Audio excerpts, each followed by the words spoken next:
غرباء غرباء غرباء غرباء غرباء غرباء غرباء. سیدنا خالد بن ولید غزوہ احد میں ابھر کر سامنے آئے. یہ اس وقت کفار مکہ کے لشکر میں شامل تھے اور ایک دستے پر سالار تھے. نبی کریم صلی اللہ علیہ وسلم نے احد کے میدان میں ایک چھوٹی پہاڑی پر، جسے جبل عینین یا جبل رمات کہتے ہیں، 50 کے قریب تیر اندازوں کو مقرر فرمایا تھا. احد پہاڑ اور اس پہاڑی کے درمیان ہموار میدان ہے جہاں یہ جنگ ہوئی. اس پہاڑی پر تیر اندازوں کو اس لیے مقرر فرمایا تھا تاکہ دشمن پیچھے سے حملہ نہ کر سکے. احد کی لڑائی شروع ہوئی. مسلمان بے جگری سے لڑے اور کفار کے پاؤں اکھڑ گئے. وہ بدحواس ہو کر بھاگے. مسلمان ان کا پیچھا کرنے لگے اور مال غنیمت لوٹنے لگے. ایسے میں پہاڑی پر موجود تیر انداز دستے نے بھی پہاڑی چھوڑ دی اور مال غنیمت لوٹنے کے لیے میدان کی طرف دوڑ پڑے. اگرچہ نبی کریم صلی اللہ علیہ وسلم نے انہیں تاکید فرمائی تھی، تم لوگ اس پہاڑی سے نہ ہٹنا، لیکن انہوں نے خیال کیا یہ حکم اس وقت تک کے لیے تھا جب تک کفار شکست کھا کر بھاگ نہ کھڑے ہوں. ان کے سالار عبداللہ بن زید نے انہیں روکا بھی تھا، لیکن وہ نہ رکے. وہ اپنے چند ہمراہیوں کے ساتھ وہیں کھڑے رہے. ادھر بھاگتے دشمنوں میں سے خالد بن ولید کی نظر اس پہاڑی پر پڑی. ان کی تیز نظر نے فوراً بھانپ لیا کہ اس طرف سے مسلمان غافل ہیں اور ان پر دوبارہ حملہ کیا جا سکتا ہے. پس وہ اپنے دستے کے ساتھ مسلمانوں پر ٹوٹ پڑے اور اس طرح غزوہ احد میں دردناک صورتحال پیش آئی. یہ خالد بن ولید کی جنگی صلاحیت تھی جس نے مسلمانوں کے پاؤں اکھاڑ دیے. گویا اسلام لانے سے پہلے بھی یہ اپنی صلاحیتوں کا لوہا منوا چکے تھے. اسلام نے ان کی شخصیت میں جو جلا پیدا کی، اب اس کا حال سنیے. اپنے اسلام لانے کا واقعہ خود انہی کی زبانی سنیے. فرماتے ہیں، خالد بن ولید فرماتے ہیں، اسلام قبول کرنے سے پہلے میں قریب ہر مارکے میں رسول اللہ صلی اللہ علیہ وسلم کے مقابلے میں خم ٹھونک کر آیا، لیکن ہر مرتبہ آپ کا رعب اور دبدبہ میرے دل پر طاری ہوا، یہاں تک کہ اللہ تعالی نے میرے دل میں اسلام کی محبت پیدا کر دی. ایک مرتبہ رسول اللہ صلی اللہ علیہ وسلم اپنے صحابہ رضی اللہ عنہم کو میدان جنگ میں ظہر کی نماز پڑھا رہے تھے. میں نے دل میں سوچا یہ بہت اچھا موقع ہے، اس وقت حملہ کر دیا جائے تو مسلمانوں کو زبردست نقصان پہنچایا جا سکتا ہے، لیکن حوصلہ نہیں پڑ رہا تھا. مجھے یوں لگا جیسے کوئی غیبی طاقت مجھے روک رہی ہے. پھر نبی صلی اللہ علیہ وسلم نے اسی میدان میں عصر کی نماز پڑھائی. ایک بار پھر سوچا حملہ کروں، لیکن قدم آگے نہ بڑھے. اس وقت میں نے جان لیا پردہ غیب سے ان کی مدد ہو رہی ہے. یہ یقیناً خطہ عرب بلکہ پوری دنیا پر غالب آئیں گے. جب مکہ فتح ہو گیا اور نبی صلی اللہ علیہ وسلم مدینہ واپس تشریف لے گئے تو اس وقت میں اپنے بارے میں سوچنے لگا، اب میں کیا کروں؟ کہاں جاؤں؟ حبشہ چلا جاؤں یا شاہ ہرقل کے پاس چلا جاؤں؟ اپنا آبائی مذہب چھوڑ کر یہودی ہو جاؤں یا عیسائیت اختیار کر لوں؟ یا کسی عجمی ملک کی راہ لوں یا اپنے گھر میں بیٹھ رہوں؟ غرض طرح طرح کے سوال ذہن میں آ رہے تھے. انہی خیالات میں گم تھا کہ مجھے اپنے بھائی کا خط ملا. اس نے لکھا تھا، پیارے بھائی، میرے آقا نبی صلی اللہ علیہ وسلم نے ایک دن مجھ سے آپ کے بارے میں پوچھا تھا کہ خالد کہاں ہے؟ تو میں نے عرض کیا کہ اے اللہ کے رسول صلی اللہ علیہ وسلم، ایک دن میں خالد کو ضرور آپ کی خدمت میں لے آؤں گا. یہ ہو نہیں سکتا کہ میرا ذہین اور فہیم بھائی اسلام جیسی نعمت سے محروم رہ جائے. میں خط کے یہ الفاظ پڑھ کر جھوم اٹھا. آپ نے مجھے یاد فرمایا تھا اسی دوران میں نے ایک گہری نیند میں خواب دیکھا۔ کیا دیکھتا ہوں، ایک تنگ و تاریک اور بے آب و گیاہ جگہ سے سرسبز، شاداب اور کھلے میدان کی طرف جا رہا ہوں۔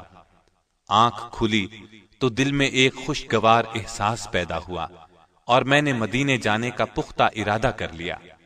ساتھ ہی میں نے خواہش کی کہ مدینے کی طرف جانے کے لیے کوئی ساتھی مل جائے۔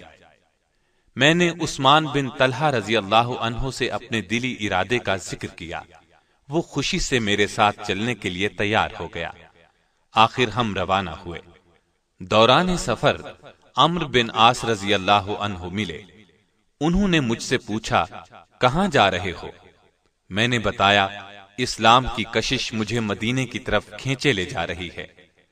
پھر میں نے ان سے پوچھا، اور آپ کا ارادہ کہاں کا ہے؟ انہوں نے کہا، یہی جذبہ لے کر میں گھر سے نکلا ہوں۔ اب ہم تینوں ایک ساتھ چل پڑے۔ یکم سفر 8 ہجری کو مدینہ طیبہ میں نبی صلی اللہ علیہ وسلم کی خدمت میں حاضر ہوئے۔ میں نے نہایت ادب اور احترام سے آپ کو سلام کیا۔ آپ نے مسکراتے ہوئے میرے سلام کا جواب دیا۔ میں نے کلمہ پڑھ کر اسلام میں داخل ہونے کا اعلان کیا۔ اس پر رسول اللہ صلی اللہ علیہ وسلم نے فرمایا، خالد، تمہاری دانش اور فہم و فراست کی بنا پر مجھے امید تھی کہ تم ایک دن ضرور اسلام قبول کر لوگے۔ میں نے نبی صلی اللہ علیہ وسلم کے ہاتھ پر بیعت کرتے ہوئے عرض کی، اے اللہ کے رسول، میرے لیے اللہ تعالی سے دعا کریں۔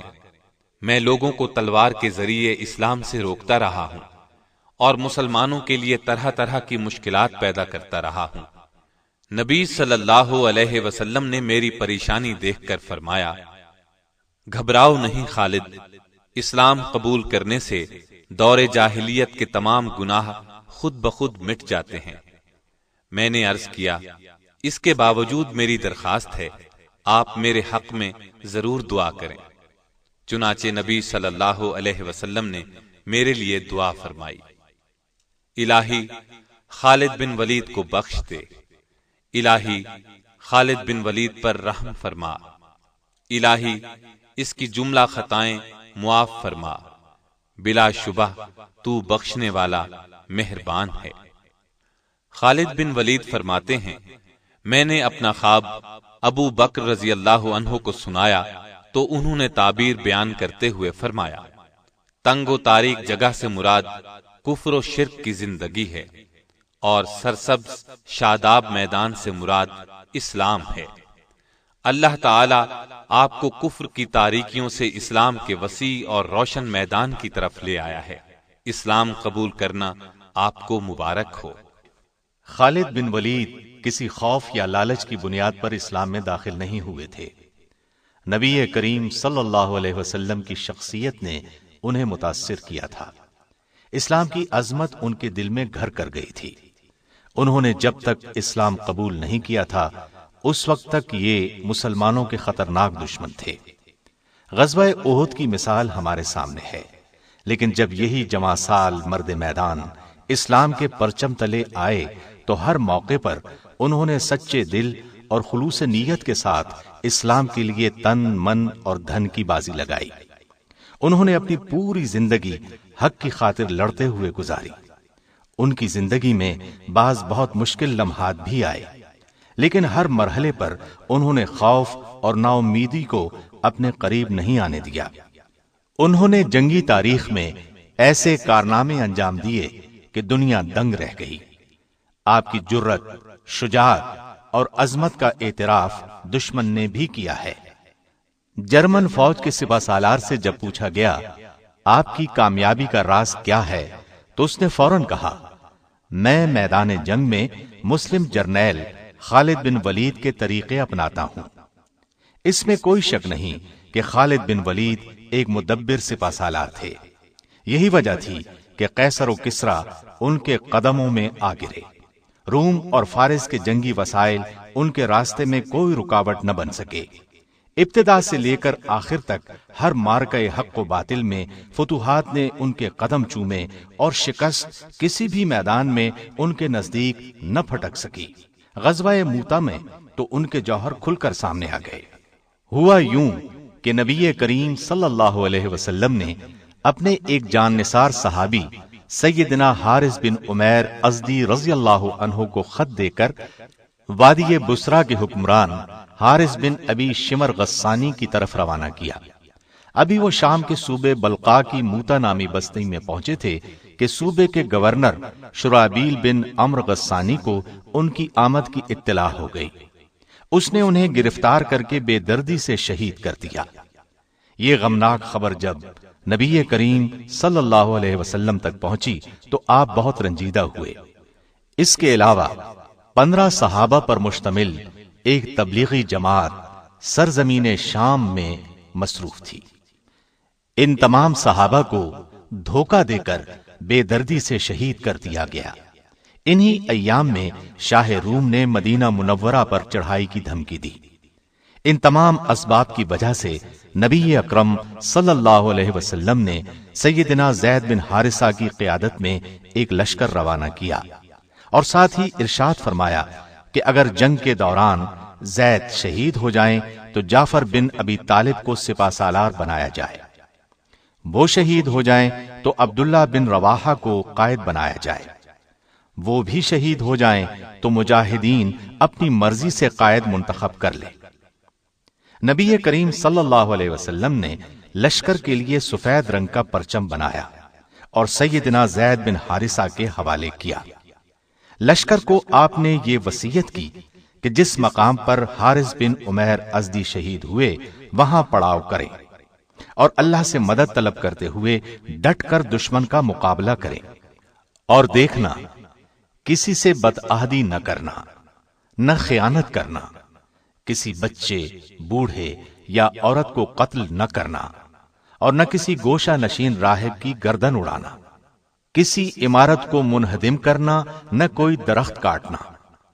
لشکر اسلام نبی کریم صلی اللہ علیہ وسلم سے یہ ہدایات لے کر اپنی منزل کی طرف روانہ ہوا۔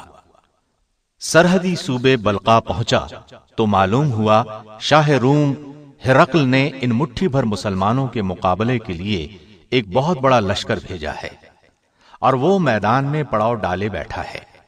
چنانچہ مجاہدین راستہ بدل کر موتا کے مقام پر پہنچ گئے۔ مجاہدین کی کل تعداد 3000 تھی، جبکہ رومیوں کا لشکر 2 لاکھ تھا۔ مسلمانوں نے بہت بے جگری سے دشمن کا مقابلہ کیا، گھمسان کا رن پڑا۔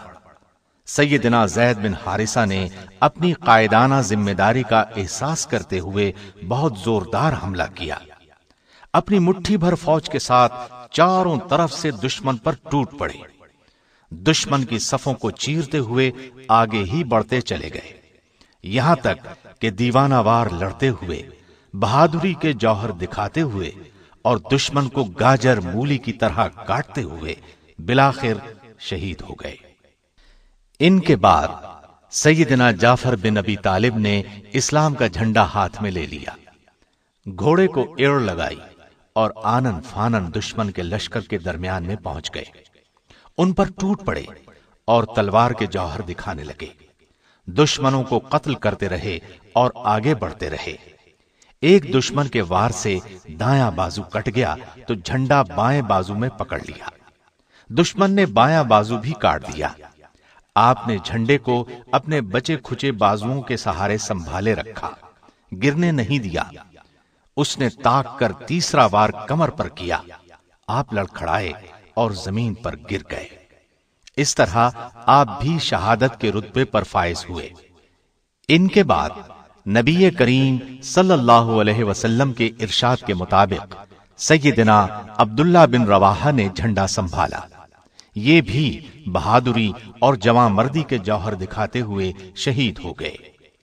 مسلسل 3 جرنیلوں کی شہادت کے بعد مسلمانوں کے حوصلے پست ہوتے محسوس ہوئے۔ لشکر اسلام کا جھنڈا گر چکا تھا، ہر طرف پریشانی کا عالم طاری تھا۔ مجاہدین یوں بھی تعداد میں بہت کم تھے۔ ایسے نازک وقت میں سیدنا ثابت بن ارقم نے جھنڈا اٹھا لیا اور بلند آواز میں بولے، اے بھائی خالد بن ولید، مہربانی کر کے اس جھنڈے کو آپ اپنے ہاتھ میں لے لیجئے۔ اس مشکل ترین وقت میں آپ ہی قیادت کا فریضہ سر انجام دے سکتے ہیں۔ اس پر سیدنا خالد بن ولید نے فرمایا، آپ جھنڈا اپنے پاس رکھیے، آپ مجھ سے افضل ہیں، آپ نے غزوہ بدر میں بھی حصہ لیا ہے، لہذا لشکر اسلام کی قیادت آپ کا حق ہے۔ ان کی بات سن کر ثابت بن ارقم نے کہا، میدان کارزار میں اپنی جواں مردی کے جوہر دکھانے میں آپ سے بہتر اس لشکر میں کوئی نہیں۔ اللہ کی قسم، یہ جھنڈا میں نے آپ کے ہاتھ میں دینے کے لیے ہی اٹھایا ہے۔ مجھ سمیت سبھی کی خواہش ہے کہ ان سنگین حالات میں یہ ذمہ داری آپ سنبھالیں۔ یہ کہہ کر انہوں نے بلند آواز میں کہا، مجاہدو، کیا تم خالد بن ولید کو اپنا سپہ سالار تسلیم کرتے ہو؟ سب نے یک زبان ہو کر کہا، ہاں، ہم خوشی سے ان کی سپہ سالاری میں لڑنے کے لیے تیار ہیں۔ یہ صورتحال دیکھتے ہوئے سیدنا خالد بن ولید نے اللہ کا نام لے کر جھنڈا اپنے ہاتھ میں لے لیا۔ دشمن کے مقابلے میں مجاہدین کی تعداد آٹے میں نمک کے برابر تھی۔ مجاہدین کی کمان ہاتھ میں لیتے ہی سیدنا خالد بن ولید نے یہ حکمت عملی اختیار کی کہ چند گھڑ سواروں کے ذمے یہ کام لگایا کہ لشکر سے پیچھے ہٹ کر صرف گھوڑے دوڑاتے رہیں۔ انہوں نے جب یہ کام شروع کیا تو وہاں گرد و غبار اٹھنے لگا۔ رومی لشکر یہ صورت دیکھ کر خوف زدہ ہو گیا۔ اس نے خیال کیا کہ مسلمانوں کو کمک پہنچ گئی ہے، اس لیے ان کے حوصلے پست ہونے لگے۔ خالد بن ولید نے اپنی فوج کو پیچھے سرکانا شروع کیا اور بڑی احتیاط اور حفاظت سے اپنے لشکر کو دشمن کے نرغے سے نکال لائے، ورنہ اسلامی فوج پوری طرح رومی فوج کے نرغے میں آ چکی تھی۔ پھر انہوں نے دوسرے دن لڑائی شروع ہوتے ہی زوردار حملہ شروع کیا۔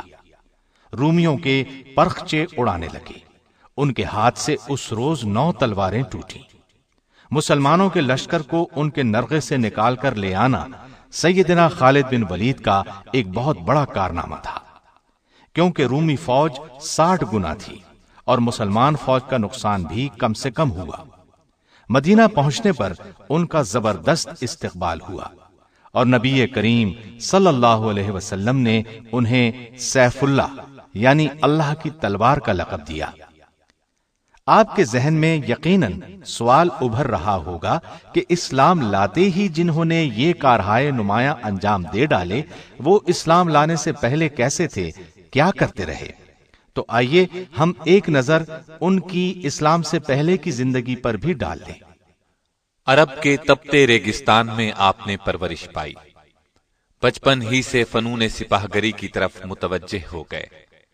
ان کی جنگ جویانہ صلاحیتوں کو دیکھتے ہوئے قوم کی حفاظت ان کے سپرد کی گئی۔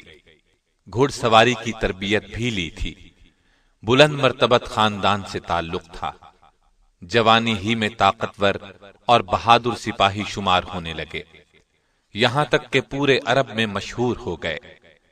ایسے میں انہیں معلوم ہوا کہ قریش کے ایک نوجوان نے دعویٰ کیا ہے کہ اس پر اللہ کی طرف سے وحی آتی ہے۔ پھر انہوں نے رسول اللہ صلی اللہ علیہ وسلم کو لوگوں کو یہ دعوت دیتے ہوئے سنا، لوگو، ایک اللہ کی عبادت کرو، پتھر کے بتوں کی پوجا چھوڑ دو۔ یہ دعوت سن کر خالد بن ولید نے محسوس کیا یہ دعوت تو ان کی قوم کے حق میں تباہ کن ثابت ہوگی۔ ان کی پوری قوم کی رائے یہی تھی، لہذا وہ کچھ اور سوچتے بھی کیسے؟ انہوں نے خیال کیا نیا دین تو ان کی سرداری کو ختم کر دے گا، لہذا وہ بھی قوم کے ساتھ اسلام کے خلاف ڈٹ گئے، دین کی اشاعت کو روکنے پر تل گئے۔ انہوں نے مسلمانوں کے خلاف کئی جنگوں میں حصہ لیا، انہیں بہت نقصان پہنچایا۔ اس کے باوجود انہیں یہ محسوس ہوتا رہتا تھا کہ قریش چاہے کچھ بھی کر لیں، اسلام کی دعوت کو روک نہیں سکیں گے۔ انہوں نے قریش کے ساتھ مل کر نبی صلی اللہ علیہ وسلم اور آپ کے صحابہ کو ستانے کا کوئی موقع ہاتھ سے نہ جانے دیا، مسلمانوں کا مکے میں رہنا ناممکن بنا دیا۔ آخر مسلمان مدینے ہجرت کر گئے۔ دین کے تحفظ کے لیے انہوں نے جوابی جنگ کی ٹھانی، چنانچہ غزوہ بدر کا معرکہ ہوا۔ قریش کے بہت سے سردار مسلمانوں کے ہاتھوں مارے گئے یا قیدی بنا لیے گئے۔ قریش کی اس ذلت آمیز شکست نے خالد بن ولید کو آگ بگولا کر دیا۔ وہ سوچ بھی نہیں سکتے تھے کہ مسلمان اتنی جلدی اس قدر مضبوط بھی ہو سکتے ہیں۔ اب اس وقت انہیں کیا معلوم تھا کہ مسلمانوں کے لیے اللہ تعالی نے آسمان سے مدد نازل فرمائی تھی۔ وہ مسلمانوں کے خلاف کوششوں میں سرگرم ہو گئے۔ بدر کی شکست کے بعد قریش نے فیصلہ کیا کہ مسلمانوں کے خلاف ایک اور جنگ لڑی جائے۔ اسلام کو مٹانے کے لیے 3000 کی فوج تیار کی۔ ساز و سامان سے اس فوج کو لیس کیا گیا اور ارد گرد کے قبائل سے مسلمانوں کے خلاف دشمنی کا معاہدہ کیا۔ اس کے بعد مدینے کی طرف روانہ ہوئے۔ احد کے مقام پر مسلمانوں سے سامنا ہوا، جن کی کل تعداد 700 تھی۔ اس لڑائی کا حال ہم بیان کر ہی چکے ہیں۔ اس میں ان کے جوہر کھل کر سامنے آئے تھے، لیکن قریش نے اس موقع سے فائدہ نہ اٹھایا۔ اس طرح مسلمان پھر پاؤں جمانے کے قابل ہو گئے۔ یہ دیکھ کر خالد بن ولید نے تہیہ کر لیا تھا کہ عرب کے دوسرے قبیلوں کا تعاون حاصل کر کے مسلمانوں کی دعوت کا یکسر خاتمہ کر دیا جائے۔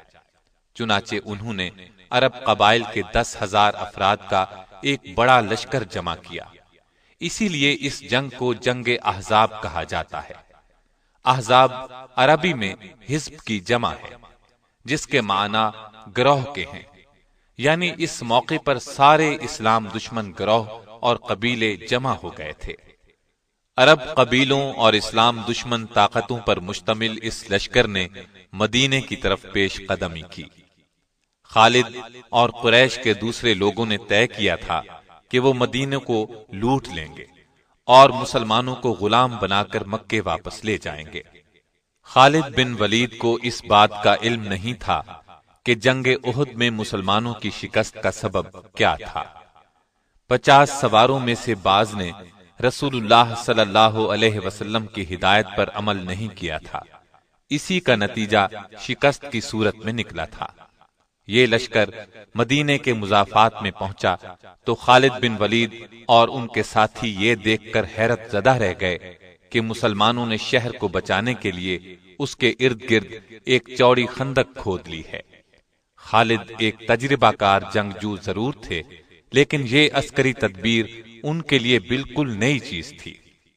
ان لوگوں نے بار بار خندق پار کرنے کی کوشش کی، لیکن ہر بار ناکام ہوئے۔ مسلمان پوری طرح چوکس تھے۔ جس طرف سے بھی خندق پار کرنے کی کوشش کی گئی، مسلمان آڑے آئے اور ایسے ہر دشمن کا صفایا کرتے رہے جو خندق پار کرنے کی کوشش کرتا تھا۔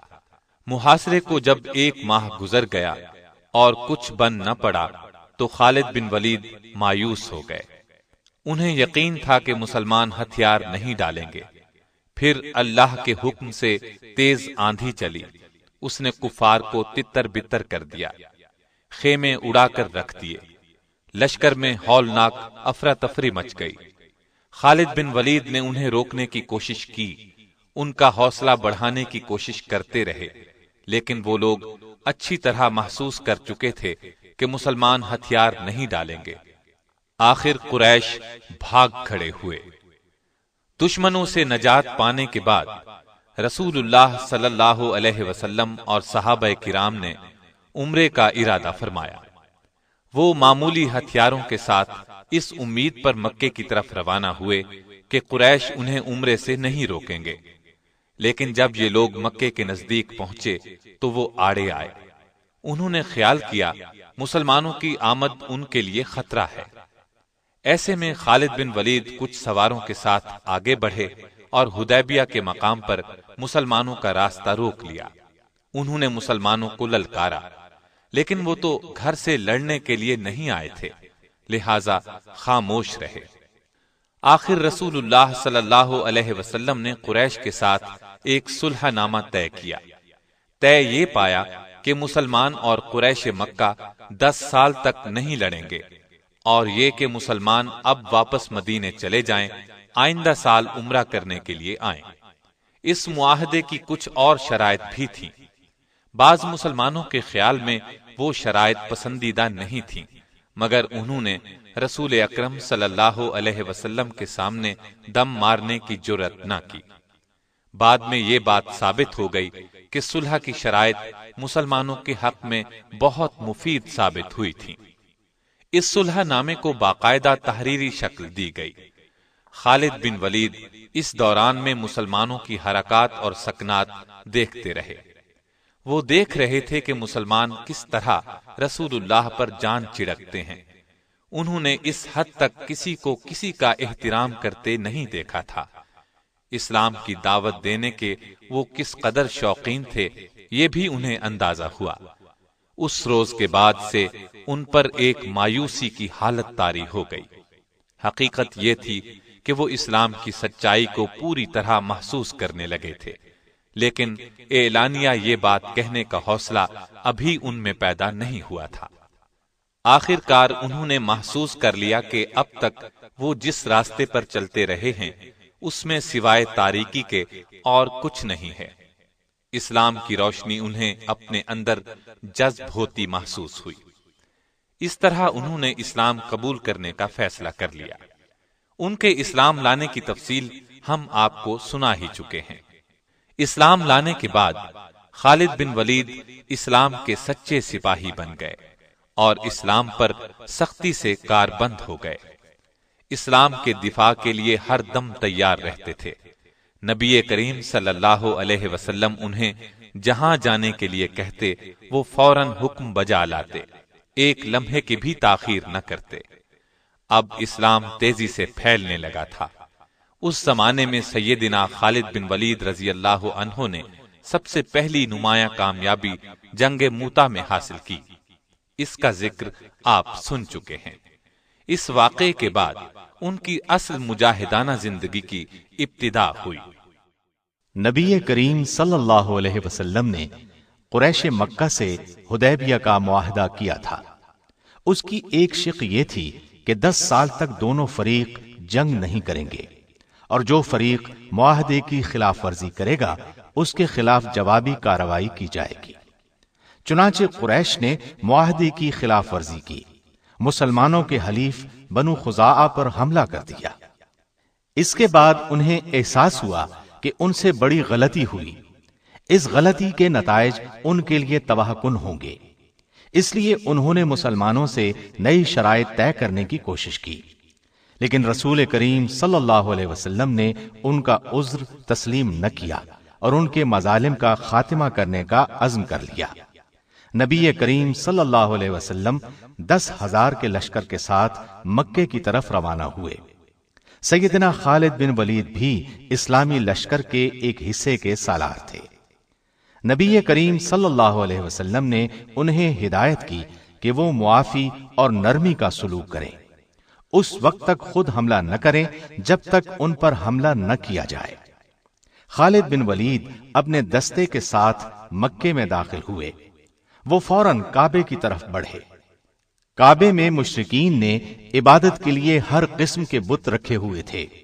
وہ نبی کریم صلی اللہ علیہ وسلم کے حکم پر ان بتوں کو توڑنے اور کعبے کے نواح سے بت پرستی کی نشانیاں مٹانے لگے، اور نبی کریم صلی اللہ علیہ وسلم نے مکے میں داخل ہو کر فرمایا، لوگو، آج کے دن تم آزاد ہو، تم میں سے کسی کو نقصان نہیں پہنچایا جائے گا۔ آپ صلی اللہ علیہ وسلم کا یہ اعلان سن کر خالد بن ولید نے محسوس کیا کہ نبی کریم صلی اللہ علیہ وسلم کس قدر عظیم انسان ہیں۔ جن لوگوں کے لیے آج عام معافی کا اعلان فرما رہے ہیں، کل انہی لوگوں نے آپ کو طرح طرح سے ستایا تھا، ظلم کے پہاڑ توڑے تھے اور ہر قسم کی زیادتی کی تھی۔ زیادتیاں کرنے میں کوئی کسر اٹھا نہ رکھی تھی۔ پھر انہوں نے دیکھا اسلام کا پرچم مکے کی ہر عمارت پر لہرا رہا تھا، فضا اللہ اکبر کی صداؤں سے گونج رہی تھی۔ ایسا منظر اس سرزمین نے پہلے کبھی نہیں دیکھا تھا۔ خالد بن ولید دوسرے صحابہ رضی اللہ عنہم کے ساتھ اللہ کے حضور سر بسجود ہو گئے، اس کی اس نعمت کا شکر ادا کرنے لگے جو مسلمانوں کو عطا کی گئی تھی۔ خالد بن ولید رسول اللہ صلی اللہ علیہ وسلم کے بہت نزدیک رہے۔ انہوں نے اسلام کے دشمنوں کے خلاف ہر جہاد میں حصہ لیا۔ نبی کریم صلی اللہ علیہ وسلم نے فتح مکہ کے بعد محسوس کیا کہ قبیلہ حوازن اسلام کے راستے میں رکاوٹ بن رہا ہے۔ آپ نے 12,000 مجاہدین کے ساتھ ان لوگوں پر چڑھائی کی اور انہیں سبق سکھایا۔ خالد بن ولید اس غزوے میں بھی شریک رہے۔ وہ عرب قبائل کو اسلام کے دائرے میں لانے کی تگ و دو کرتے رہے۔ مکے کے ارد گرد کے قبائل پر غلبہ پانے کے بعد مدینہ واپس تشریف لائے اور حج کی تیاری شروع کر دی۔ پھر نبی کریم صلی اللہ علیہ وسلم کی قیادت میں 1,00,000 سے زائد مسلمان حج ادا کرنے کے لیے مکے کی طرف روانہ ہوئے۔ سیدنا خالد بن ولید بھی آپ کے ساتھ تھے۔ انہوں نے میدان عرفات میں نبی کریم صلی اللہ علیہ وسلم کا خطبہ بہت غور سے سنا اور سمجھ گئے کہ آپ کی رحلت کا وقت قریب آ پہنچا ہے۔ حج کے سفر سے واپسی پر نبی کریم صلی اللہ علیہ وسلم علیل ہو گئے۔ تمام صحابہ رضی اللہ عنہم بہت اداس تھے۔ انہیں اس بات کی گھبراہٹ تھی کہ کہیں رسول اکرم صلی اللہ علیہ وسلم رحلت نہ فرما جائیں، جبکہ نبی کریم صلی اللہ علیہ وسلم کی رہنمائی اور قیادت کی ابھی بہت ضرورت تھی۔ آخر کئی روز کی علالت کے بعد نبی کریم صلی اللہ علیہ وسلم دنیا سے رخصت ہو گئے۔ انا للہ و انا الیہ راجعون۔ صحابہ پر غم کا پہاڑ ٹوٹ پڑا۔ خالد بن ولید بھی دوسروں کی طرح بہت غمزدہ تھے۔ آخر کار سب نے یہ حقیقت تسلیم کر لی کہ ہر انسان کو ایک دن یہ عارضی زندگی چھوڑ کر دوسرے جہاں جانا ہے۔ نبی کریم صلی اللہ علیہ وسلم کے بعد سیدنا ابو بکر صدیق رضی اللہ عنہ کو خلیفہ منتخب کر لیا گیا۔ دوسری طرف عرب کے بعض قبائل مرتد ہو گئے۔ چند افراد نے جھوٹی نبوت کا دعویٰ کر دیا۔ انہوں نے مدینے کی مرکزی حکومت کے خلاف ایک فتنہ کھڑا کر دیا۔ خلیفہ اول سیدنا ابو بکر نے مرتدوں کو سبق سکھانے کا فیصلہ فرمایا۔ ان سے مقابلے کے لیے ایک فوج تیار کی۔ طلحہ بن خویلد وہ ناہنجار شخص تھا جس نے نبی کریم صلی اللہ علیہ وسلم کے بیمار ہونے کی خبر سنتے ہی نبوت کا دعویٰ کر دیا تھا۔ سیدنا ابو بکر صدیق نے خالد بن ولید کو پہلے اس کی طرف روانہ کیا۔ آپ منزل پر پہنچے اور طلحہ اور اس کے پیروکاروں کو شکست فاش دی۔ خالد بن ولید اس کے بعد مدینہ طیبہ پہنچے۔ صدیق اکبر نے مہاجرین اور انصار کے ایک لشکر کو ان کی قیادت میں دیا اور مسیلمہ کذاب کے مقابلے میں روانہ کیا۔ یہ بھی جھوٹی نبوت کا دعوے دار تھا اور اس نے اپنے گرد بے شمار مرتد جمع کر لیے تھے، گویا ایک لشکر اس کے ساتھ تھا۔ سیدنا خالد بن ولید سے پہلے اکرمہ بن ابی جہل اور شرابیل بن حسنہ کی فوج مسیلمہ سے شکست کھا چکی تھی۔ مسیلمہ کو خالد بن ولید کی آمد کا پتہ چلا تو وہ ان کے مقابلے میں 40,000 کا لشکر لے کر میدان میں آیا۔ دونوں فوجیں آپس میں ٹکرائیں، گھمسان کا رن پڑا، زبردست جنگ ہوئی، لیکن مسیلمہ کے لشکر میں کسی کمزوری کے آثار نظر نہ آئے۔ آخر سیدنا خالد بن ولید نے ایک جنگی حکمت عملی اختیار کی۔ پورے لشکر کو قبائل کی بنیاد پر تقسیم کیا، ہر قبیلے کا ایک کمانڈر نامزد کیا اور سب سے فرمایا جان توڑ کر لڑنا۔ اب میں دیکھوں گا کہ کون سا قبیلہ جنگ میں پسپائی اختیار کر رہا ہے اور کون سا پیش قدمی کر رہا ہے۔ اس طرح ہر قبیلے نے بے جگری سے مقابلہ کیا۔ اس طرح مسیلمہ کی فوج کے پاؤں اکھڑ گئے۔ وہ پسپا ہوتے ہوتے ایک باغ میں داخل ہو گیا۔ باغ کے گرد مضبوط چار دیواری تھی۔ اندر داخل ہوتے ہی مرتدوں نے باغ کا دروازہ بند کر لیا۔ دروازہ انتہائی مضبوط تھا، اس کو توڑنا آسان نہیں تھا۔ دوسری طرف دیوار بہت اونچی تھی، اس کو پھلانگ جانا بھی ممکن نہیں تھا۔ مسلمانوں نے باغ کو چاروں طرف سے گھیر لیا اور دروازہ توڑنے کی کوشش کی، لیکن دروازہ نہ ٹوٹا۔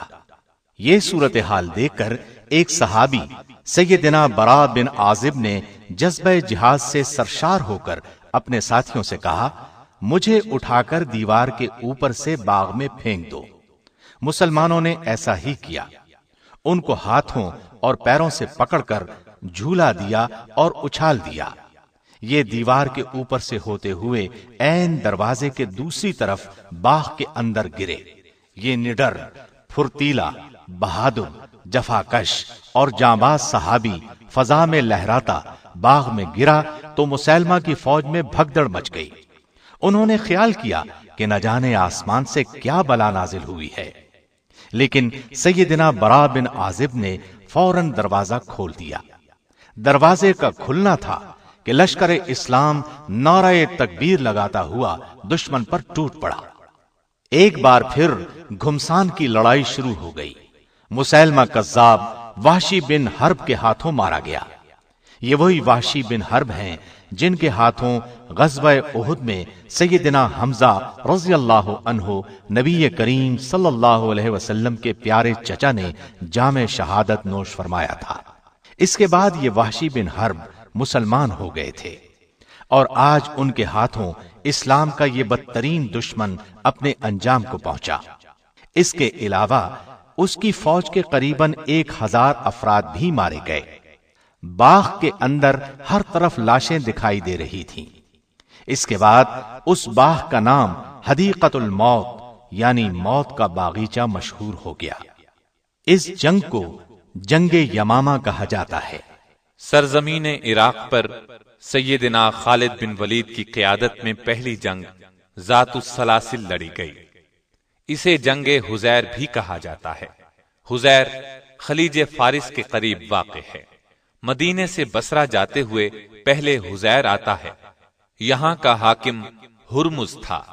یہ ایران کی حکومت کے ماتحت تھا۔ اس کی ٹوپی میں ہیرے جڑے ہوئے تھے۔ سیدنا خالد بن ولید 10,000 مجاہدین کے ساتھ عراق کی جانب روانہ ہوئے۔ عراق کی سرحد پر پہنچے تو سیدنا مثنی بن حارثہ 8,000 مجاہدین کے ساتھ ان سے آ ملے۔ اب خالد بن ولید نے لشکر کو 3 حصوں میں تقسیم کیا۔ ایک حصے کا سالار مثنی بن حارثہ کو، دوسرے کا عدی بن حاتم کو مقرر کیا، تیسرے حصے کی قیادت خود اپنے ہاتھ میں لی۔ ادھر ہرمز نے اپنی فوج کی صف بندی اس طرح کی کہ دائیں اور بائیں حصے پر شاہی خاندانوں کے جفاکش شہزادے بطور سالار مقرر کیے۔ میدان جنگ میں جمے رہنے کے لیے تمام فوجی جوانوں نے اپنے آپ کو زنجیروں میں باندھ لیا۔ عربی میں زنجیروں کو سلاسل کہتے ہیں۔ اسی مناسبت سے اس جنگ کا نام جنگ ذات السلاسل مشہور ہوا۔ جنگ شروع کرنے سے پہلے سیدنا خالد بن ولید نے ایرانیوں کو اسلام کی دعوت دی۔ ان کے انکار پر آخر جنگ کا آغاز ہوا۔ ہرمز کی فوج نے اس میدان میں پہلے پہنچ کر دریا پر قبضہ کر لیا تھا۔ سیدنا خالد بن ولید نے یہ دیکھ کر اپنی فوج کو صحرا کی طرف پیش قدمی کا حکم دیا۔ وہاں سورج آگ اگل رہا تھا۔ آخر کار وہ کاظمہ نامی مقام پر پہنچ گئے۔ اس طرح انہوں نے دشمن کو پانی کے چشمے چھوڑنے پر مجبور کر دیا۔ آخر دشمن سے ٹکراؤ ہوا۔ ہرمز ان کے مقابلے میں آیا۔ خالد بن ولید نے اس پر ایسا کاری وار کیا کہ وہ اپنے ہی خون میں نہا کر گھٹنوں کے بل گرا۔ ہرمز کے قتل سے ایرانی فوج کا جوش جاتا رہا۔ مسلمانوں کا رعب ان کے دلوں میں بیٹھ گیا۔ اس کے بعد پرجوش حملوں کی تاب نہ لا کر وہ منتشر ہو گئے۔ فارسیوں کا بہت زیادہ نقصان ہوا۔ مسلمانوں نے ان کا تعاقب کیا اور بے شمار فارسیوں کو تہس نہس کر دیا۔ اس طرح انہیں مسلمانوں کے ہاتھوں شرمناک شکست سے دوچار ہونا پڑا۔ اس جنگ کی نمایاں بات یہ تھی کہ خالد بن ولید نے دشمن کی جنگی حکمت عملی کو ناکام بنا دیا اور انہیں اپنی حکمت عملی کے تحت لڑنے پر مجبور کر دیا۔ جنگ کے بعد انہوں نے مدینے میں مال غنیمت میں شامل ایک ہاتھی بھی بھیجا۔ مدینے کے لوگوں نے زندگی میں پہلی بار ہاتھی دیکھا۔ وہ اس قدر ڈیل ڈول والے عجیب و غریب جانور کو دیکھ کر حیران رہ گئے۔ اس لڑائی میں ہرمز کی ایک ٹوپی بھی ہاتھ لگی۔ اس ٹوپی میں نہایت بیش قیمت ہیرے جواہرات جڑے ہوئے تھے۔ مال غنیمت کی تقسیم کے وقت یہ ٹوپی سیدنا خالد بن ولید کے حصے میں آئی۔ اس کی قیمت کا اندازہ لگایا گیا، وہ قریباً 1,00,000 درہم کی ثابت ہوئی۔ پے در پے فتوحات نے جہاں کفار کے اندر ہلچل مچا دی تھی، وہاں مسلمانوں کے حوصلے بہت بلند کر دیے تھے۔ مسلمانوں کا سیل رواں کسی کے روکے رک نہیں رہا تھا۔ بلا شبہ یہ دور مسلمانوں کی تاریخ کا تابناک ترین دور تھا۔ ہیرا اور اب اللہ کے درمیان دریائے فرات کے کنارے الیس نامی علاقہ ہے۔ عراق میں آباد عرب قبائل نے ایرانیوں کے ساتھ مل کر اسلامی لشکر کا مقابلہ کرنے کا پروگرام ترتیب دیا۔ یہ قبائل مسلمانوں سے پے در پے شکست کھانے کے بعد مسلمانوں کے خلاف بکھرے ہوئے تھے، چنانچہ اس علاقے میں جمع ہوئے۔ ادھر سیدنا خالد بن ولید نے اس مقام پر پہنچ کر دشمن پر حملہ کیا۔ دشمن کے لشکر میں نامی گرامی شاہ سوار مالک بن قیس موجود تھا۔ وہ آپ کے مقابلے پر آیا، آپ نے ایک ہی وار میں اسے ڈھیر کر دیا۔ یہ منظر دیکھ کر دشمن فوج پر ہیبت طاری ہو گئی۔ لشکر کے لیے کھانا تیار تھا، لیکن ان پر ایسا خوف طاری ہوا کہ کھانا میدان میں چھوڑ کر بھاگ نکلے۔ اس کھانے میں سفید چپاتیاں تھیں جن سے مسلمان ناآشنا تھے۔ انہوں نے ایسا کھانا پہلی مرتبہ دیکھا تھا۔ مسلمانوں نے بھاگتے ہوئے دشمن کا تعاقب کیا اور انہیں کاٹتے چلے گئے۔ اس لڑائی کو جنگ الیس کہتے ہیں۔ کافروں کے 70,000 کے قریب آدمی مارے گئے۔ اس کے بعد سیدنا خالد بن ولید ہیرا کی طرف متوجہ ہوئے۔ عرب قبائل کو قابو میں رکھنے کے لیے ضروری تھا کہ ہیرا پر قبضہ کیا جائے، اس لیے اس عظیم جرنیل نے ہیرا کا رخ کیا۔ یہ علاقہ بھی دریائے فرات کے کنارے واقع تھا۔ سیدنا خالد بن ولید نے کشتیوں کے ذریعے راستہ طے کیا۔ ادھر ہیرا کے گورنر کو اسلامی لشکر کی پیش قدمی کا علم ہوا۔ اس نے اپنے بیٹے کی کمان میں بہت سے جنگجو روانہ کیے تاکہ مسلمانوں کی پیش قدمی کو ہیرا سے پہلے ہی روک دیا جائے۔ گورنر کا بیٹا خالد بن ولید کے مقابلے میں آیا، وہ ان کے ہاتھوں قتل ہوا۔ بیٹے کے قتل کی خبر سن کر گورنر گھبرا گیا اور قلعے میں بند ہو گیا۔ ہیرا میں بہت مضبوط اور عالیشان قلعے تعمیر کیے گئے تھے تاکہ ضرورت کے وقت ان کو اپنی حفاظت کے لیے کام میں لایا جائے۔ لہذا اہل ہیرا مجاہدین سے خوف زدہ ہو کر قلعے میں چلے گئے۔ مجاہدین نے بھی قلعے کا محاصرہ کر لیا۔ ایک دن اور ایک رات محاصرہ جاری رہا۔ آخر کسی طرح چند مجاہدین قلعے میں داخل ہو گئے۔ اہل ہیرا پہلے ہی حوصلہ ہار چکے تھے، اس لیے صلح پر آمادہ ہو گئے۔ انہوں نے سالانہ 1,90,000 درہم جزیہ ادا کرنا قبول کیا، اور یہ بھی طے ہوا کہ اہل ہیرا مجاہدین کے لیے ایران کے خلاف جاسوسی کی خدمات انجام دیں گے۔ طے پایا کہ مجاہدین ان کی عبادت گاہوں کو کوئی نقصان نہیں پہنچائیں گے۔ سیدنا خالد بن ولید نے 1 سال ہیرا میں قیام کیا۔ اس 1 سال کے عرصے میں ارد گرد فوجی دستے بھیج کر نمایاں کامیابیاں حاصل کی۔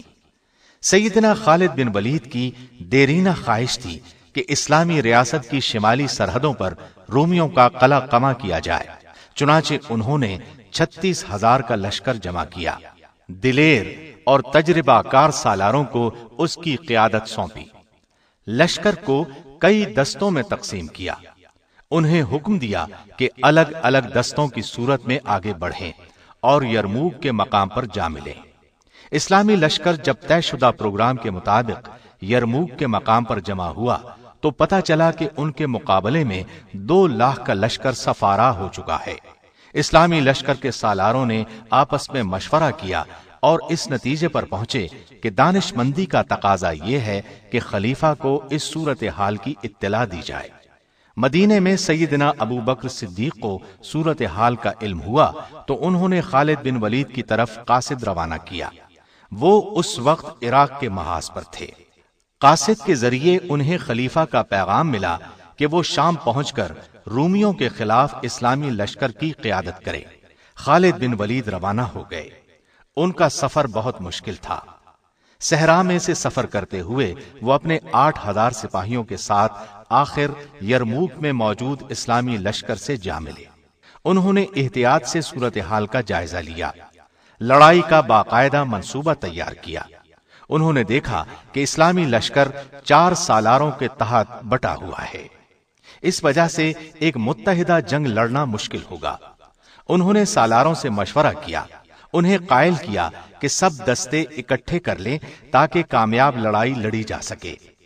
اس وقت انہوں نے فوج کے سامنے یہ تقریر کی: ہمارا آج کا دن اللہ کے لیے وقف ہے، دشمن پر فخر یا غصے کے اظہار کا کوئی فائدہ نہیں ہوگا۔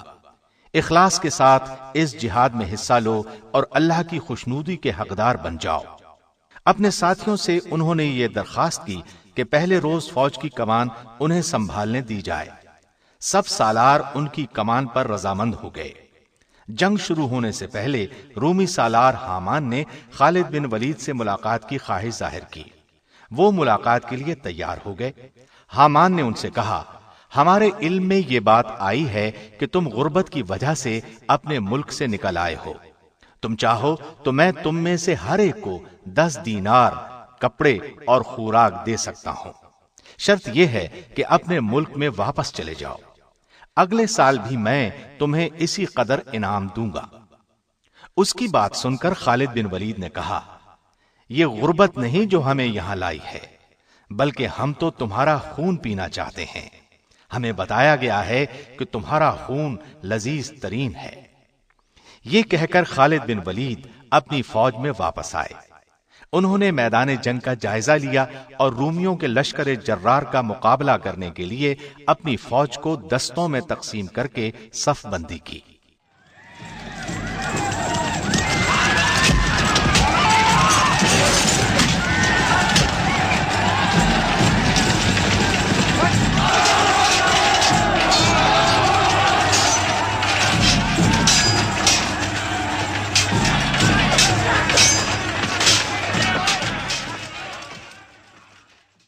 یرموک میں جب تلواریں تلواروں سے ٹکرائیں تو فضا اللہ اکبر کے نعروں سے گونج اٹھی، سر کٹ کٹ کر گرنے لگے، انسانی جسم گھوڑوں کے سموں تلے کچلے جانے لگے۔ دونوں فوجیں سارا دن لڑتی رہیں، شام کو اپنے پڑاؤ میں چلی گئیں۔ دوسرے دن اسلامی لشکر نے رومی فوج کے قلب پر حملہ کیا اور ان کی صفیں درہم برہم کر دیں۔ بلاخر رومیوں کے پاؤں اکھڑ گئے، انہوں نے پیٹھ دکھائی اور بھاگنے لگے۔ مسلمانوں نے تعاقب کیا اور انہیں گاجر مولی کی طرح کاٹتے چلے گئے۔ بہت دور تک پیچھا کرنے کے بعد لوٹے۔ رومیوں کا بے پناہ نقصان ہوا، رسوائی الگ پلے پڑی۔ یہ بات بھی نہیں کہ خالد بن ولید صرف ایک جنگجو تھے، وہ اسلام کی عظمت کا ایک نشان بھی تھے۔ سچے مسلمان تھے، صرف اللہ کی رضا کے لیے ہر کام کرتے تھے۔ ان کی زندگی میں ایک نازک لمحہ آیا تھا، لیکن وہ اس وقت بھی ایک کھرے مسلمان ہی ثابت ہوئے۔ یرموک کی یہ لڑائی ہو رہی تھی، جنگ کا میدان گرم تھا۔ ایسے میں مدینے سے ایک قاصد آ پہنچا۔ اس نے لشکر میں موجود سیدنا ابو عبیدہ بن جراح کو خبر دی کہ رسول اللہ صلی اللہ علیہ وسلم کے خلیفہ ابو بکر صدیق رضی اللہ عنہ انتقال کر گئے ہیں اور سیدنا عمر بن خطاب مسلمانوں کے خلیفہ منتخب ہوئے ہیں۔ انہوں نے خالد بن ولید کو لشکر کی کمان سے معزول کر دیا اور آپ کو ان کی جگہ سپہ سالار مقرر کیا ہے۔ سیدنا ابو عبیدہ نے خط اس وقت تک خفیہ رکھا جب تک کہ جنگ ختم نہ ہو گئی۔ جنگ کے ختم ہونے پر وہ سپہ سالار کے پاس گئے، وہ خط انہیں دیا۔ انہوں نے خط پڑھا اور پوچھا یہ خط کب آیا تھا؟ ابو عبیدہ نے انہیں بتایا کہ یہ خط انہیں اس وقت ملا تھا جب جنگ عروج پر تھی۔ انہوں نے پوچھا آپ نے خط مجھے اس وقت کیوں نہ دیا؟ ابو عبیدہ نے کہا وہ وقت خط دینے کے لیے مناسب نہیں تھا۔ سیدنا خالد بن ولید نے ان کی تعریف کی، آگے بڑھ کر ان کی پیشانی چوم لی۔ اس وقت ان کی آنکھوں میں آنسو تیر رہے تھے۔ انہوں نے اسی وقت فوج کی کمان ان کے سپرد کر دی، پھر ان کی قیادت میں ایک سپاہی کی حیثیت سے لڑتے رہے۔ پہلے کی طرح کفر کے خلاف جہاد میں سرگرم رہے، یہاں تک کہ مسلمانوں نے فلسطین اور اردن کے تمام علاقے فتح کر لیے۔ انہوں نے رومیوں کو ان علاقوں سے نکال باہر کیا۔ رومی بادشاہ ہرقل کو اپنی فوج کی عبرتناک شکست کی خبر ملی تو وہ اپنے فوجی پڑاؤ ہمس کو چھوڑ کر واپس قسطنطنیہ چلا گیا۔ اس نے شام کو ہمیشہ کے لیے خیر باد کہہ دیا۔ یرموک کی لڑائی میں ایک دلچسپ واقعہ یہ پیش آیا کہ ایک رومی جرنیل جرجا نے سیدنا خالد بن ولید سے کہا، ایک بات تو بتاؤ، کیا تمہارے نبی پر آسمان سے کوئی تلوار نازل ہوئی تھی جو انہوں نے تمہارے ہاتھ میں تھما دی اور تمہیں سیف اللہ کہا جانے لگا؟ اس پر سیدنا خالد بن ولید نے فرمایا، اللہ تعالیٰ نے ہماری رہنمائی کے لیے ایک رسول بھیجا، ہم میں سے بعض نے ان کی تصدیق کی اور دل و جان سے ان کا ساتھ دیا، ان کی محبت کا دم بھرا، ان کے ہر حکم کے سامنے سر جھکا دیا، جبکہ بعض نے ان کی مخالفت پر کمر باندھ لی۔ پہلے میں بھی ایسے لوگوں میں شامل تھا، پھر اللہ تعالیٰ نے میرا دل اسلام کی طرف مائل کر دیا، میں رسول اللہ صلی اللہ علیہ وسلم کے دست مبارک پر بیعت کر کے دائرہ اسلام میں داخل ہو گیا۔ ایک موقع پر اللہ کے رسول صلی اللہ علیہ وسلم نے فرمایا، خالد تو اللہ کی تلوار ہے، تجھے اللہ نے کافروں کا قلع قمع کرنے کے لیے بنایا ہے۔ سو اس طرح میرا نام سیف اللہ مشہور ہو گیا۔ رومی جرنیل حامان نے پوچھا، تم کس چیز کی طرف دعوت دیتے ہو؟ انہوں نے جواب دیا، ہم اللہ کی توحید اور اس کی عبادت کی طرف بلاتے ہیں۔ اس نے پھر پوچھا، اگر آج کوئی شخص اسلام لے آئے تو کیا وہ اجر اور ثواب میں تمہارے درجے اور مقام کو پہنچ سکتا ہے؟ یہ سن کر خالد بن ولید نے فرمایا، یقیناً مجھ سے بھی 2 ہاتھ آگے بڑھ سکتا ہے۔ یہ سن کر رومی جرنیل نے فوراً کہا، تب پھر مجھے بھی مسلمان کر لیں۔ خالد بن ولید کو اس کی بات سن کر بہت خوشی ہوئی، اسے غسل کرنے کی ہدایت دی۔ غسل کے بعد اسے کلمہ شہادت پڑھایا۔ اس نے 2 رکعت نماز ادا کی، اپنی فوج پر لعنت بھیجی، پھر اسلامی لشکر میں شامل ہو کر بے جگری سے لڑتا رہا، یہاں تک کہ جام شہادت نوش کر گیا۔ اسلام قبول کرنے کے بعد اس نے بس یہی 2 رکعت ادا کی۔ عجیب خوش قسمت انسان تھا۔ اس لڑائی کے دوران مجاہدین کا جذبہ جہاد اور شہادت کا شوق دیکھنے کے قابل تھا۔ سیدنا اکرمہ بن ابی جہل رضی اللہ عنہ جوش اور جذبے کے عالم میں بولے، میں اسلام قبول کرنے سے پہلے کسی بھی مارکے میں پیٹھ پھیر کر نہیں بھاگا، تو آج اسلام کے دشمنوں کے مقابلے میں کیسے بھاگ سکتا ہوں؟ ساتھیو، آؤ شہادت کا شوق دل میں بسا کر آگے بڑھیں۔ یہ کہا اور چند ساتھیوں کے ساتھ دیوانہ وار دشمنوں کی صفوں کو چیرتے ہوئے رومی لشکر کے عین درمیان میں پہنچ گئے۔ اس طرح دشمن کے نرغے میں آ گئے، بلا کی تیزی سے تلوار چلانے لگے، دشمنوں کو کاٹتے چلے گئے، ان پر بھی چاروں طرف سے تلواریں برس رہی تھیں۔ آخر جام شہادت نوش کر کے بہشت بری میں پہنچ گئے۔ خالد بن ولید نے کافروں کے خلاف بے شمار جنگیں لڑیں، اسلام کے لیے اپنا سب کچھ وقف کر دیا۔ تمام تر تجربے اور ذہانت سے کام لیتے ہوئے اللہ کا نام بلند کرنے کی ہر ممکن کوشش کی، اور عین ان دنوں میں جبکہ ان کی سپہ سالاری کا جادو سر چڑھ کر بول رہا تھا، جب ان کی جنگی تدبیریں اچھے اچھوں کے چھکے چھڑا رہی تھیں، جب وہ فتوحات پر فتوحات حاصل کرتے ہوئے آگے ہی آگے بڑھتے چلے جا رہے تھے، اور ان کے آگے باندھا جانے والا ہر بند گھاس پھوس کی مانند اڑتا چلا جا رہا تھا، امیر المومنین سیدنا عمر فاروق رضی اللہ عنہ کا حکم انہیں ملتا ہے۔ خط کے الفاظ تھے، آپ کو اسلامی لشکر کی سپہ سالاری سے معزول کیا جاتا ہے۔ یہ خبر چھوٹی سی خبر نہیں تھی، یہ خط کوئی معمولی خط نہیں تھا۔ ایک ایسے زبردست عظیم سپہ سالار کی معزولی کا حکم تھا جسے نبی کریم صلی اللہ علیہ وسلم نے اپنی زبان مبارک سے سیف اللہ کا خطاب دیا تھا۔ اس خط میں ان کی معزولی کا حکم تھا۔ اس اللہ کے بندے نے اس حکم کو انتہائی صبر، سکون اور رضامندی سے قبول کیا۔ شکایت کا ایک لفظ بھی اس کی زبان سے نہ نکلا۔ معلوم ہوا کہ وہ تو صرف اللہ کی رضا کے لیے لڑ رہے تھے، سپہ سالاری کے لیے نہیں، نام و نمود کے لیے نہیں۔ سپہ سالاری سے معزول ہونے کے بعد انہوں نے یہ نہیں کیا کہ سب کچھ چھوڑ کر اپنے گھر آ گئے۔ انہوں نے ایک سچے مجاہد کی حیثیت سے اسلام کے دشمنوں سے لڑائی پھر بھی جاری رکھی۔ سیدنا عمر فاروق سے جب اس حیرت انگیز اور انوکھے فیصلے کے بارے میں پوچھا گیا، ان سے سوال کیا گیا، آپ نے خالد بن ولید کو کیوں معزول کر دیا؟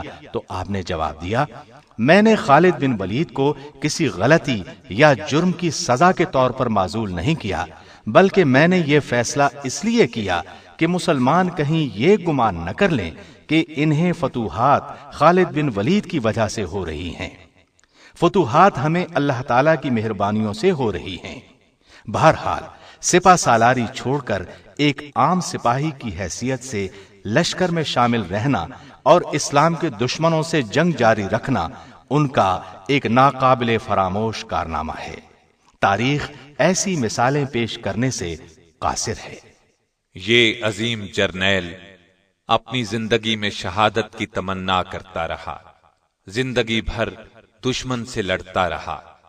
اس کے جسم پر کوئی حصہ ایسا نہیں تھا جہاں زخم کا نشان موجود نہ ہو، لیکن اللہ کی قدرت، شہادت کی موت ان کے نصیب میں نہیں تھی۔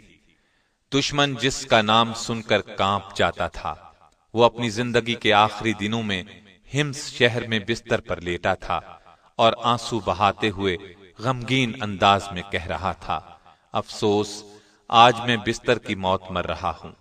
اللہ کی قسم، میں نے شہادت کے شوق میں بے شمار جنگیں لڑیں، میرے بدن کا کوئی جوڑ، کوئی حصہ ایسا نہیں جس پر تیر یا تلوار کے زخم کا نشان نہ ہو، لیکن مجھے شہادت کی موت نہ مل سکی۔ اور ان الفاظ کے ساتھ ہی ان کی روح پرواز کر گئی۔ انا للہ و انا الیہ راجعون۔ ان کے انتقال کی خبر جب امیر المؤمنین سیدنا عمر فاروق کو ملی تو آپ بہت رنجیدہ ہوئے، اور جب آپ کو پتہ چلا کہ انہوں نے ایک گھوڑا اور جنگ میں استعمال ہونے والے ہتھیاروں کے سوا پیچھے کچھ نہیں چھوڑا تو آنکھوں میں بے اختیار آنسو آ گئے اور فرمایا، خالد واقعی عظیم انسان تھا۔ ان کا جنازہ اٹھایا گیا تو والدہ نے غم میں ڈوبے ہوئے لہجے میں کہا، میرے بچے، تو بلا شبہ ہزاروں میں ایک تھا، شیر سے بڑھ کر دلیر تھا اور دریا سے بڑھ کر سخی تھا۔ تو نے امت مسلمہ کا دفاع اسی طرح کیا جس طرح شیر اپنے بچوں کی حفاظت کرتا ہے۔ اللہ کا سایہ تم پر سدا رہے۔ میری دلی دعا ہے کہ آخرت میں تجھے راحت، آرام اور چین نصیب ہو۔ تو زندگی بھر میری آنکھوں کی ٹھنڈک اور دل کا سرور بنا رہا۔ اللہ تجھے آخرت میں خوشیاں نصیب کرے۔ بیٹا، میں تجھے رب کریم کے سپرد کرتی ہوں۔ خالد بن ولید رضی اللہ عنہ کو ہمس میں دفن کیا گیا۔ وہ آئندہ نسلوں کے لیے اس بات کی علامت بن گئے کہ اس زمانے کے مسلمان کس قدر دلیر اور بہادر تھے۔ آپ رضی اللہ عنہ نے 21 ہجری میں وفات پائی۔ اللہ تعالیٰ ان پر بے شمار رحمتیں نازل کرے، آمین۔